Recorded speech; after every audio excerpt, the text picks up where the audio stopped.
Everyone, welcome back to another mini blog. তো আজকে আবার একটা মিনি ব্লগ নিয়ে চলে এলাম। তো আজকে আমরা একটা জায়গায় ঘুরতে যাচ্ছি দুজনে। তো তাড়াতাড়ি করে রেডি হতে বলল সবাই আমায়। আমরা তাড়াতাড়ি রেডি হলাম, বাট আমাদের যেতে যেতে অনেকটাই লেট হয়ে গেছে। তো সুন্দর ওয়েদার আর এদিকে পাহাড়ি রাস্তা, যেতে দারুণ লাগছে।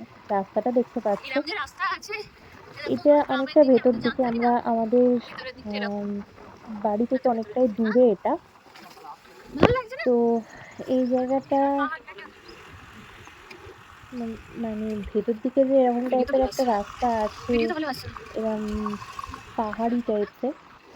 তো এটা তো তাও ভালো রাস্তা। কি এরপরে বলছো আরো অনেক কাটবে আমার টাইপের সাথে কেটে রাস্তা আছে যেগুলো আমি একটু একটু ভিডিও করেছি। এই যে দেখো এই রাস্তাগুলো। তো ওই যে দূরে পাহাড় দেখা যাচ্ছে। তো আমরা যেখানে যাবো বলেছিলাম এই এই মন্দিরটাই মন্দিরটাতে চলে এসেছি। ছবি দেখাচ্ছিল না ওখানে এই মন্দিরে এসে জানতে পারলাম যে মন্দিরটা ৫টা পর্যন্তই খোলা থাকে। তার আগে বন্ধ হয়ে গেছে। আমাদের তো বেকারই হলো। তো মন্দিরের বাইরে থেকে একটুখানি ঢুকলাম ও ওয়াচম্যানকে বলে। তো ঢুকে একটু আমরা ছবি-টবি তুললাম, চা খেলাম, ফুচকা খেলাম, বাড়ি চলে এলাম।